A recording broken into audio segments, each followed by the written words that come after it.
Son las 9 de la mañana en el Sol de los Sábados. Nos complace nuevamente, porque ya haya estado aquí en otra ocasión, tener a la abogada y comunicadora Carolina Santana con nosotros aquí hoy en cabina, una joven que también ha tomado un camino en el mundo de la comunicación. En los programas de Roberto Cavada, estuviste con Uchi Lora y en tus redes sociales has impactado bastante con temas del día a día de nuestra sociedad. Así que gracias por acompañarnos. No, gracias a ustedes, Orlando y Julio. Y bueno, yo no estaba aquí, la última vez que estuve aquí tú no estabas, creo que estaba Millicent, ¿verdad? Era representante de las mujeres aquí. Sí. Millicent está de licencia de maternidad, o sea, ella está aquí, sigue en el equipo, pero está de licencia de maternidad, pero que es correcto, Susi todavía no había ingresado al equipo. Exactamente. La última vez que vino, así que... Esa memoria mía, como un cuchillo. Súper bien. Carolina, tú le has dado seguimiento bastante al caso de Poliplas, y nosotros comentábamos al inicio del programa que este caso... De 8 muertos, ahora parado en un chisme de empresarios. ¿Cómo tú visualizas el desarrollo de este caso, el rol de las empresas involucradas, de las autoridades, tu visión al día de hoy? Porque como se ha desencadenado una cadena de informaciones, desinformaciones, ¿cómo tú visualizas al día de hoy el desarrollo de este caso? Yo creo que ha sido penoso que, a pesar del pasar de los días, las empresas han mantenido una actitud similar a lo que es, frente a lo que es más importante, que son las víctimas.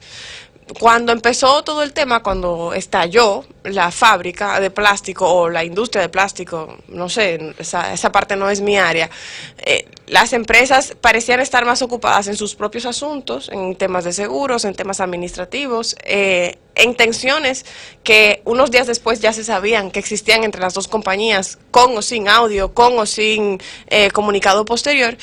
Y sin embargo, nadie, por ejemplo, al día del sábado había contactado a las familias de las personas que se encontraban desaparecidas y que necesitaban respuestas. Ellos querían saber si la compañía que tiene más poder, que tiene más dinero, que tiene más contacto con el poder político y con el poder público, con las autoridades, tenía alguna información acerca de cuál había sido el paradero. No es sino hasta el sábado en la tarde que hacemos un live con las familias, Edith Febles y yo, con las familias, y las familias dicen que no se han podido comunicar con absolutamente nadie de las compañías, que entonces ellos se ponen en contacto con las familias. Esa actitud no ha variado del todo, a pesar de que ese sábado se pusieron en contacto con ellos, les dijeron que iban a investigar algunos temas, como por ejemplo por qué la puerta no abría, etcétera, etcétera. ¿Por qué digo que no ha variado del todo? Porque hacen un comunicado acerca de un fondo de solidaridad. Una creería que lo más lógico es que un fondo de solidaridad... Parece que fue hecho para los medios de comunicación. Eso, parece que es un comunicado por parte de Poliplas o Propagás, o ambos, porque era mancomunado, perdón, claro, era un fondo mancomunado, y entonces hacen ese comunicado, pero una le pregunta a las familias de las víctimas y ellos ni idea del fondo mancomunado. Entonces... Si ellos creyeron que esa fábrica explotó y que independientemente de la responsabilidad compartida que tienen las dos compañías, eso lo único que representa es una pérdida pecuniaria, un lucro cesante, como decimos los abogados, dejarse de ganar un dinero porque no están produciendo, y una amenaza para su reputación en términos de relaciones públicas, yo creo que están profundamente equivocados. Esta fábrica explotó, dejó a mucha gente sin vivienda, mató a los familiares de personas que necesitan respuestas, dejó a personas con heridas graves, tanto así que una persona que se quedó agonizando días hasta que finalmente murió, y la otra se encuentra todavía en un estado muy delicado. Entonces, esa es mi impresión. Mi impresión es dos empresas que se pusieron ellas mismas como prioridad cuando eran quizás de los afectados, porque también son afectadas, las menos afectadas. El cuerpo de bomberos, discúlpame. Ese precisamente, bueno, pero adelante, era mi tema, continúo. El cuerpo de bomberos de Santo Domingo arrojó un informe en el cual hubo algunos hallazgos que nosotros comentábamos a principio del programa. Dice que no se pudo comprobar que funcionaran las alarmas de emergencia en la empresa de Poliplas y que no se pudo comprobar que contaran con dispositivos de detención de escapes.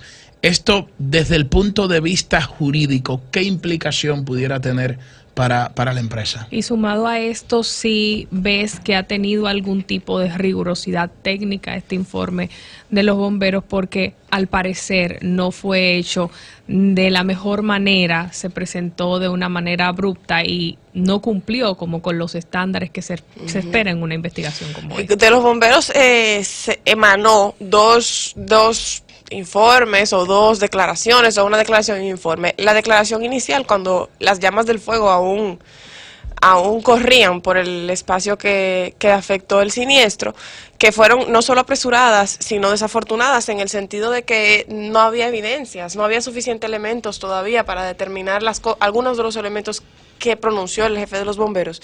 Y luego el que sí fue por escrito, firmado y sellado, que lo vimos circular. Carolina Santana duda de ese informe. Duda de ese informe en el sentido de que es un informe que proviene de la misma persona que emitió apresuradamente esa declaración, en primer lugar, y en segundo lugar, que esa declaración inicial que benefició a una parte y se hizo evidente, luego coincide como esa forma de actuar cuando en el informe escrito y firmado menciona a Poliplas, menciona a Jimmy Gutiérrez, que es el chofer de la compañía Natgas, Propagás, como lo quieran decir, porque al final es el mismo grupo Propagás, etcétera, pero no menciona en ningún lugar de todo el informe a la compañía. No menciona a la compañía suplidora de servicio, pero suplidora del gas. Ellos alegan, bueno, está establecido en el propio informe que dice que el informe fue preparado a partir del trabajo realizado por bomberos del Distrito Nacional con el apoyo del Cuerpo de Bomberos y de Manejo de Emergencia de la ciudad de Puerto Rico. Y dicen que esos bomberos que vinieron de Puerto Rico están certificados y cumplen con todos los estándares internacionales. Entonces, esto no, pero eso no tiene no que ver. avalaría la credibilidad del informe. No, para mí no. ¿Por qué para mí no? No tiene sentido para mí que lo reitero, lo dijo en su momento a través de las redes, no tiene sentido que un informe con nombre y apellido a la compañía Poliplas, al conductor, a los ayudantes bomberos boricuas de Puerto Rico, y no sea capaz de donde provino la fuga de gas mencionar también. Otra cosa que hay que aclarar aquí, porque parecería que el país, la prensa, los bomberos, aquí hay como una pugna de poder entre Poliplas y Propagás. A mí los problemas entre Poliplas y Propagás me tienen sin cuidado. A mí no me importa si uno tiene más millones que otro, más ego que otro, si uno quiere la responsabilidad y el otro no la quiere. Lo que estoy diciendo es que el jefe de los bomberos debió haber puesto en ese informe para que fuera creíble y pudiéramos suponer que él no respondía a una de las dos partes en esa pugna de poder de dinero, tenía que hacer figurar no solo a Poliplas, sino también a Propagás. Entonces, eso por un lado. También lo apresurada que fue la declaración y lo que decía la declaración, que parecía no estar apegado del todo a lo que podía comprobarse, porque él es un técnico. O sea, él no es una opinión, él debió haber dado un informe técnico. Como vocero, parecía vocero de una empresa. Entonces eso preocupa, y lo que preocupó en un inicio tenía que preocupar después. Eso lo puede firmar el Papa, los boricuas, los estadounidenses, los rusos, la ONU y Ban Ki-moon, y si lo que dice no tiene sentido o parece estar parcializado, igual no ¿Y qué competencia tienen los bomberos de Puerto Rico en República Dominicana? O sea, no tenemos capacidad técnica para dar resolución a este tipo de situaciones. No hay un mecanismo en nuestro país para que tengan que venir de fuera a investigar este Hace mucho que sabemos que los bomberos no tienen capacidad técnica para dar solución a siniestros de esta magnitud. 1. 2, en cuanto a qué hacían los boricuas aquí o los puertorriqueños. Yo digo boricuas y después me corrijo porque no sé si estoy usando un término que no debo utilizar. No, boricuas. Boricuas está bien, ¿verdad? Claro. Porque dice el alcalde, David Collado, que tenemos un acuerdo de hermandad con la ciudad de ellos y que por lo tanto ellos vinieron en un esfuerzo de solidaridad y que esa ayuda era bien recibida. Yo lo veo bien. Yo no veo ningún problema con eso. Lo que yo creo es que ellos vengan y nos ayuden y sellen el informe no lo hace más ni menos legítimo. Claro. Tú sabes que nosotros también comentábamos esta mañana que definitivamente la empresa también, los protocolos de seguridad y todo lo que exige el Ministerio de Trabajo en cualquier empresa que esté constituida legalmente y que tenga un local o una oficina, si aquí se hiciera una auditoría, sobre todo en el área industrial, de empresas, si realmente tienen un protocolo de seguridad, si han hecho simulacros, si se cumple, porque también se vio, y se vio en el video de la joven que no podía salir, que aparentemente el protocolo de seguridad de ellos o falló o existía más o menos. Entonces, o menos que más. ¿Tú crees que aquí en este país, por ejemplo, esto revela que hay una carencia enorme en empresas de esa naturaleza de todos los protocolos de seguridad habido y por haber?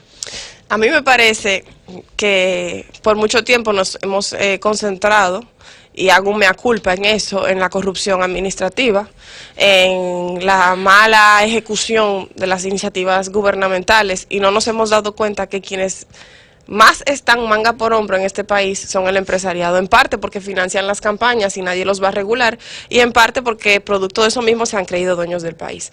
Entonces, eso ha generado que ellos se crean que pueden proponer, por ejemplo, modificaciones al Código de Trabajo, que les son beneficiosas y sin embargo todavía no respetan las normas básicas de seguridad. Por ejemplo, ¿por qué estaba María Garavito, Rosamelia Peña y Emmanuel Esteban encerrados en ese lugar? ¿Por qué no podían salir del almacén? Hay personas que me han comentado que lo que pasa es que los almacenes tienen procedimientos de control para la entrada y salida, para que no se pierda el material o para que haya un registro y un inventario. O sea, cuidan más el producto de lo que cuidan a la misma gente que trabaja ahí, que los produce, ¿no?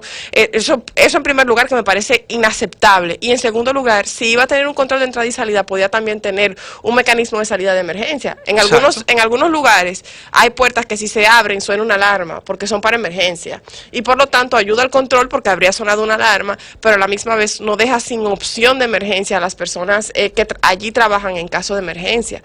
Pero justamente se supone que cuando tú tienes un comité de seguridad y tú estableces protocolos de seguridad en una empresa de esa naturaleza, aún en un área como la que tú mencionas, que ellos tienen acceso para evitar que los materiales, etcétera, en una situación como esa, debió haber tenido una ruta de escape, por ejemplo, tomando en cuenta que esto pudiera ocurrir en algún momento. O sea, yo te lo dije, que existe todo un ordenamiento legal que obliga a las empresas a que tengan que tener un plan de salud y seguridad en el trabajo. El decreto 522-06 que establece que todas las empresas tienen que tener un plan de salud y seguridad en el trabajo y presentarlo al Ministerio de Trabajo, y el Ministerio de Trabajo tiene una dirección que tiene que auditarlo periódicamente. Se supone que debió prever. Entonces, al parecer, yo digo, si hacen una auditoría en muchísimas empresas como esa, van a quedar en una situación similar, Pero precisamente Carolina mencionaba una palabra hace un momento que es clave y que nosotros la dijimos esta mañana cuando conversamos sobre este tema más temprano, y fue regulación. ¿Quién está regulando este tema? Se supone que el Ministerio de Trabajo, como menciona Julio Alberto, pero al parecer no hay una rigurosidad. Damos una aprobación, pero luego no damos seguimiento a que estas empresas poderosas puedan cumplir con eso que se determinó. ¿Pudieran en este sentido también los familiares de las víctimas tomar acción legal contra el Estado Dominicano también por no regular a esta empresa? Totalmente. O sea, poniéndose del lado de las víctimas, ¿cuál sería el camino a seguir, la hoja de ruta? Del lado de las personas. Judicialmente. Sí, bueno, claro. Hay vías contra las empresas, ambas. Hay vías contra el Estado por no haber garantizado condiciones laborales seguras, o por no haber hecho las debidas inspecciones. De hecho, si las familias van a las dependencias estatales y solicitan los registros de inspecciones debidamente confirmados, cualquier irregularidad ahí es atribuible a las autoridades públicas. Eso en cuanto a eso. Pero a mí, que lo que más me preocupa en este caso, además de las víctimas, que es lo central, es el tema del erario público y cómo se utilice para favorecer a grupos empresariales importantes.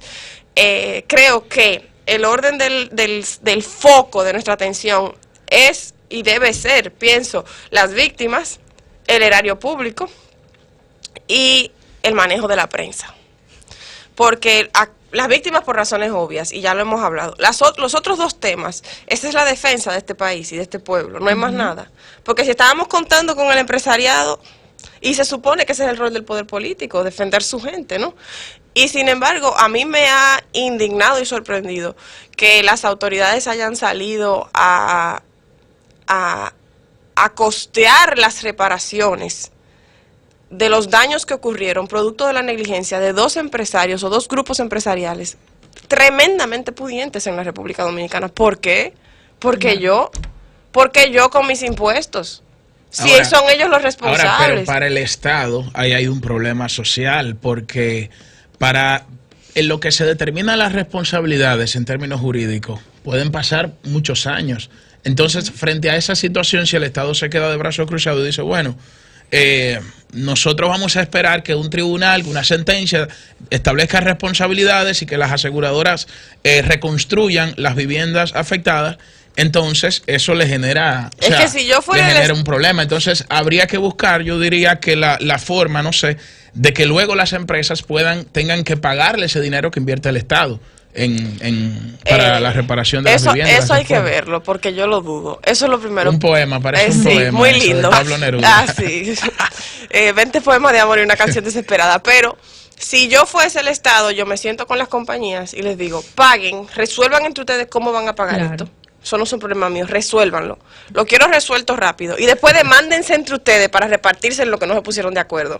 Pero la gente primero. Eso es un Estado responsable, ¿verdad? Lo que se denomina un fondo contingente entre las 2 empresas. Sí, lo mismo que ellos quisieron hacer de solidaridad, que no es de solidaridad nada, porque con la víctima lo que usted debe es indemnización. Claro. Usted no, porque me decía una amiga, solidaridad es cuando un grupo de señoras mayores comunitarias venden tejidos para apoyar a personas afectadas. No, usted fue el que explotó la fábrica.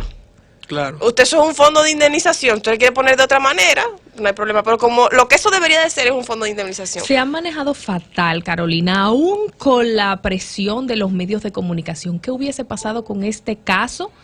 Aún que entendemos no se le dio la difusión adecuada al tema de las víctimas, se protegió mucho al empresariado. ¿Qué hubiese pasado sin los medios y sin las redes sociales con este tema? No sabemos, pero sí, definitivamente sabemos que el empresariado habría logrado, y la autoridad pública, el poder en general, habría logrado alar más para su lado, como se dice en la calle. Habría logrado dejar más de lado a las víctimas, dejar más de lado a la gente. Y sí te quería mencionar sobre el manejo de la prensa, que el poder empresarial, mucho más que el gubernamental, logra manejar la prensa de formas que a veces son inaceptables. Por ejemplo, para mí fue inaceptable que ese informe de los bomberos estableciera las responsabilidades de ambas compañías, mencionara por nombre y apellido una y no mencionara por nombre y apellido la otra, la que fuese, me da igual. Pero aún más inaceptable, me dolió aún más que ningún periódico de circulación nacional, cuando publicó la reseña del informe, sabiendo de manera documentada que ese camión pertenecía a Grupo Propagás o a una filial, ninguno publicara el nombre de las empresas o de la empresa que trasegaba ese gas. Porque a los bomberos, bueno, fatal de su parte. Pero a la prensa, a quienes se supone que nos paramos por la gente, a defender la gente y los derechos, no, nosotros no nos lucía. Ningún periódico de circulación nacional dijo Propagás, una filial de Propagás, Natgas, Transgas, como le quieran poner. Nadie mencionó el nombre y apellido en la reseña que habla sobre el informe de la suplidora de gas. Y eso para mí fue, mira hasta dónde llega el dinero y dónde llega el poder. O sea, hasta dónde llega el empresariado, quise decir, y el poder político. O sea, para mí eso es inaceptable. Tú sabes que de eso de las redes sociales, anoche en un grupo comentábamos, hace 10 años, no sé si recuerdan una explosión que hubo en Multiquímicos, en Jaina, donde un camión se explotó. Y aparte de que obviamente eso está en Jaina y es distante, como el hecho de que no había redes sociales, no había WhatsApp, no había Twitter, eso no tuvo quizás la incidencia social que tuvo la explosión ahora en Poliplas. Por otro lado, hay gente que dice, oye, pero el Estado se ha quedado de brazos cruzados desde el punto de vista de que no ha ordenado una investigación. Debería el Ministerio Público, aunque yo vi como que el Ministerio Público dijo que iban a comenzar, pero debería el Ministerio Público realmente asumir un caso como este, investigarlo y dar un informe desde la óptica del Ministerio Público. O sea, ¿sería qué rol puede jugar el Ministerio Señores, Público? pero aquí hay gente situación muerta por negligencia. Eso es homicidio negligente, homicidio culposo. Claro, no es que debe, no, es que tiene que la ley lo obliga. Es que yo no puedo creer que esa gente esperó al lunes o martes para decir que iban a investigar. Como dijo Diana Lora, esa gente no dijo ni esta boca es mía, o sea, no puede ser. ¿Cómo va a ser que a esa altura del juego nadie del Ministerio Público respondió a eso? Debieron haber investigado para establecer responsabilidades, pero no solo para establecer responsabilidades penales quizás, que es su función principal, sino también civiles, los daños a propiedades, los daños físicos a la gente, los centros afectados. O sea, ahí había un centro del INAIPI, donde los niños del CONANI cogían clases, que hubo que evacuarlo de emergencia porque se estallaron los vidrios. Escuelas también. Escuelas. O sea, no. Incluso, eso es otro tema, lo de las escuelas. Una normativa prohíbe que hayan, creo que la 122, la ley 122, prohíbe que hayan escuelas a menos de 700 metros de depósitos. Yo el término técnico no lo domino, pero lo que dice la ley es como de consumo propio, que sería para una empresa privada o para... y sin embargo las hay, y tú dirás, bueno, pero no sabemos qué llegó primero. Ah, pues sí sabemos lo que llegó primero. Llegó primero la escuela en el año 54, que tenía otro nombre, en ese mismo local, una escuela pública, y luego llegó la fábrica en el 66. Entonces explícame. Pero tocado es un término, ¿cómo fue usted? ¿Homicidio? Negligente, culposo. Entonces, ¿debería el Estado Dominicano actuar contra esas empresas entonces por eso? Bueno, lo que pasa es que aquí no hay responsabilidad penal de las empresas, pero puede establecer de las personas encargadas de los protocolos de seguridad, de las personas tomadoras de decisiones, de las personas que pudieron haber tenido, haber sido negligentes, para ser reiterativa, y que esa negligencia haya podido contribuir a ese homicidio. En cualquier caso, definitivamente aquí hay sanciones que aplicar. Y por lo menos hay razones por las cuales investigar si hay sanciones que aplicar. O sea, no puede ser que se crean que porque ocurrió en una fábrica de una persona multimillonaria, de una empresa multimillonaria, eso no se investiga.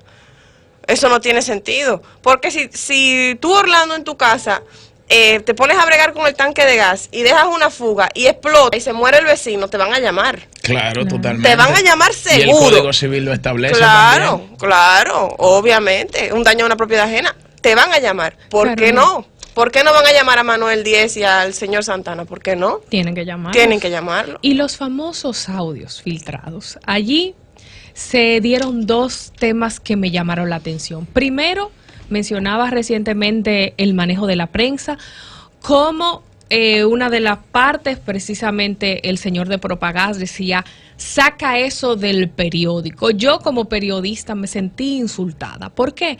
Porque es como realmente pasa en la realidad, pero uno le duele admitirlo, que los grupos de poder empresariales deciden lo que nosotros, los obreros cargapalos de la comunicación, debemos publicar o no publicar en un medio.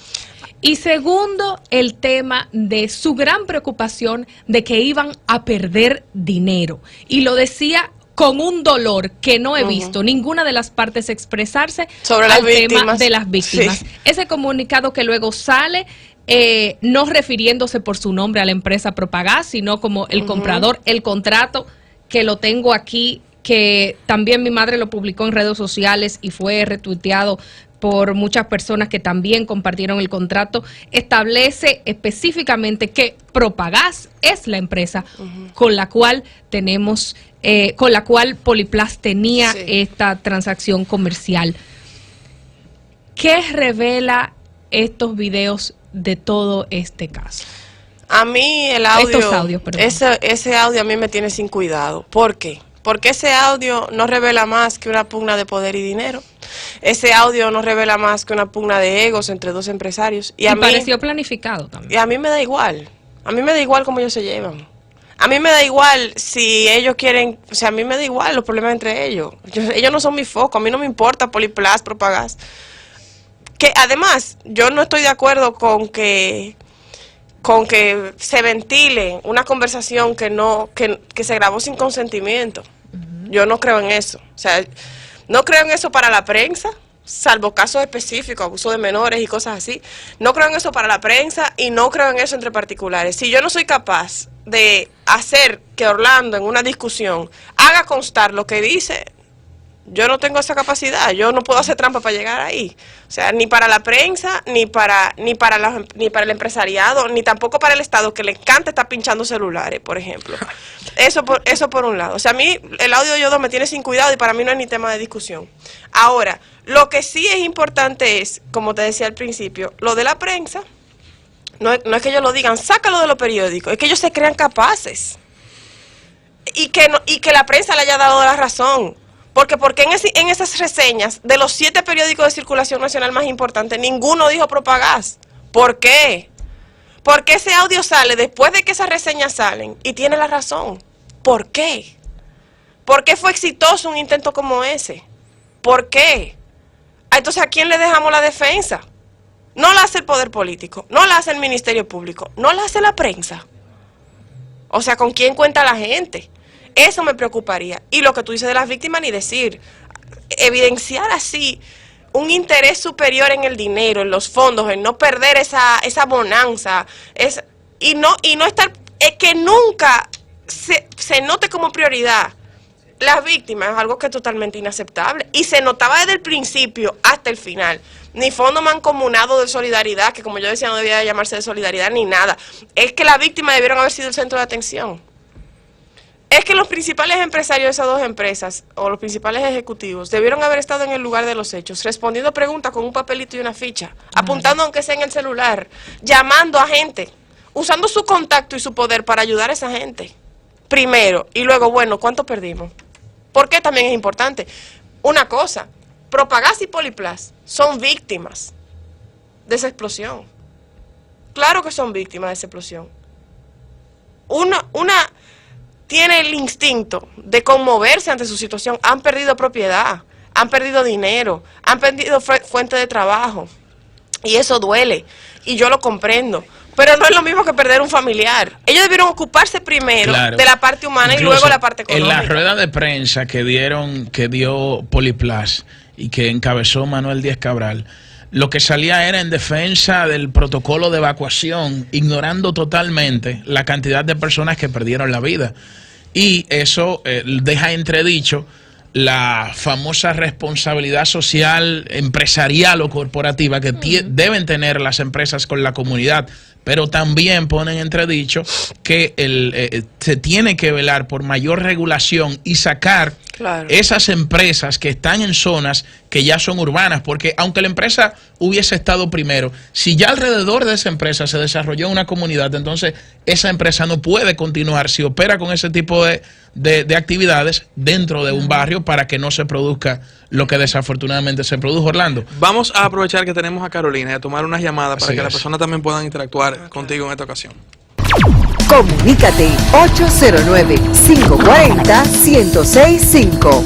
1-809-200-1065 desde el interior sin cargos. 1-833-610-1065 desde los Estados Unidos. Sol 106.5, la más interactiva.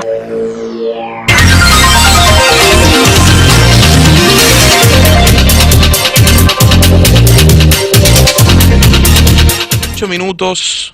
Buenos días. Buenos días. Buenos días. Yo quiero decirle para la iglesia, Dios mío, no me he podido ir, pues estoy escuchando. Gracias a ustedes, los felicito porque se está hablando las cosas como deben de ser, y no con tanto tapujo y pasando a los ricos, porque los pobres somos infelices. Felicidades, muchachos. Joven, felicidades. Muchas gracias, señores. Un abrazo. Gracias por su llamada. Buenos días. Buenos días. Sí, bueno, le hablo a Luis José Duarte de aquí, de la ciudad de Nueva York. Adelante. Señores, el desprecio que expresa la gente por el PLD, por el gobierno, por Danilo Medina. Señores, nosotros hemos llegado a las últimas, señores. Eso es lo que va a hacer que en el 2020, Rancio Domingo Trujillo se suba a la silla. Mira, aquí en los Estados Unidos, aquí en Nueva York principalmente, mira, anoche mismo había una manifestación ahí en el Bronx. Señores, el salón estaba lleno de gente, a $150 la taquilla, y era lleno de gente, lleno. La gente está harta, es harta que está la gente ya del PLD. Gracias por su llamada. Ok, gracias. Buenos días. Gracias, buenos días. ¿De dónde nos llama? De la capital. Excelente el comentario de esta joven que no tengo el honor de conocer. Carolina Santana. Carolina Santana, maravilloso. Yo pudiese hacerle una exhortación por lo acabado de su comentario, por lo bien acabado que está su comentario. Caramba, préstenle asistencia a esa gente gratuita, que la vida se lo paga. Porque de verdad, en ese audio, yo conozco las dos partes. En ese audio se manifiesta la lucha de dos poderes económicos.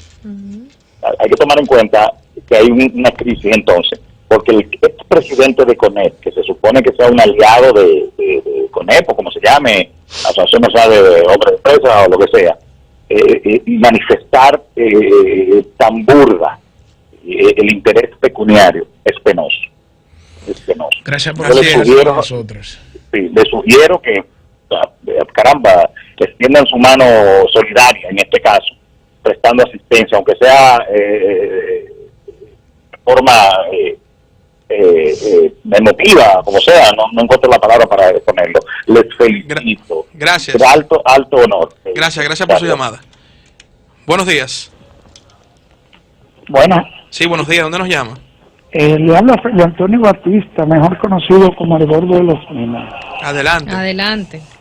Mire, ante todo, quiero felicitar a Carolina por ese eminente comentario que hizo sin desperdicio. Además que los demás jóvenes que han hecho los comentarios, lo que significa que tenemos una gran esperanza de este potencial de comunicadores jóvenes que hay hoy en la sociedad dominicana. Mire, quiero aprovechar la oportunidad para hacerle un llamado a todos los municipios de Santo Domingo Este, donde el anfiteatro de El Mirador Este, con motivo de la fiesta Viva la Navidad, hoy hay un concierto católico a partir de las 7 de la noche, donde se darán cita toda la parroquia de Santo Domingo Este. Entonces, eso queremos exhortarlo, oficiado por el Ayuntamiento de Santo Domingo. Gracias por su llamada. Buenos días. Escúchame. Y aparte de la asistencia que le dé al pueblo dominicano, a la gente de aquí de la ciudad y de los alrededores, que todos estamos puestos lo mismo, que no bajemos la guardia con eso. Que lo apoyemos bien y que protestemos y que hagamos lo que haya que hacer. Gracias por comunicarte con nosotros. Buenos días.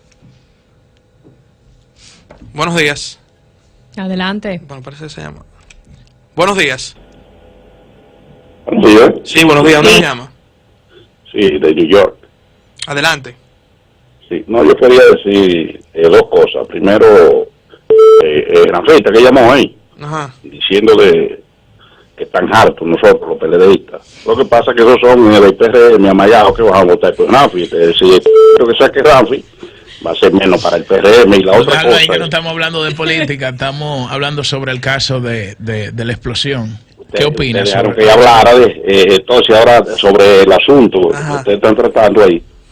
Decir que yo espero que porque aquí en los Estados Unidos han sucedido decenas de hechos así, y han muerto decenas de personas y cosas y todo eso, pero yo nunca he visto a nadie de que eso es cuestiones de poder, que si ningún empresario quiere que le suceda eso en su empresa. Está bien que ellos no se han manejado bien, pero tampoco eso para cogerlo para hacer política y para buscarse puestos. Yo espero que ese joven no se lance a diputada por eso en los medios de comunicación. Buen día.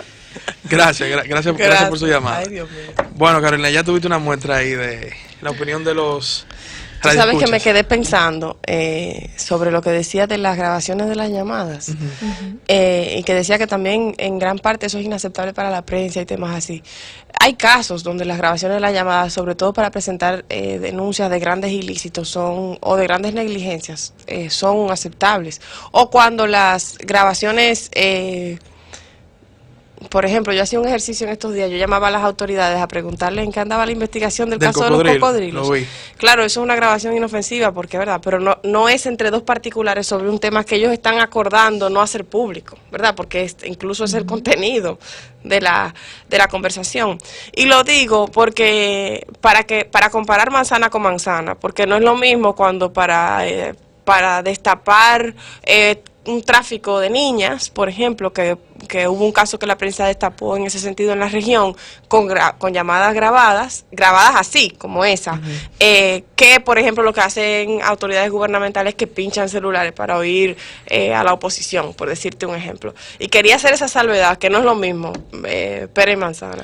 Bueno, gracias a la abogada y a la comunicadora Carolina Santana por estar compartiendo con nosotros y arrojando luz sobre este tema. Yo creo que queda muy claro y ahora tenemos una idea mucho más clara sobre esta situación y sobre todo poniendo en el centro de atención a las víctimas que han sido las más olvidadas en esta situación y sobre todo por las condiciones en las que esas personas perdieron la vida. Yo creo que todo el mundo quedó desgarrado cuando vio a la joven Garavito grabando un video donde ella decía como que la puerta está cerrada y nosotros estamos aquí y todo esto no se puede ver absolutamente nada, y esto es una situación que queda al desnudo y deja ver lo peor de parte de nuestra clase empresarial. Carolina, muchas gracias por haber estado con nosotros. A ustedes por la invitación.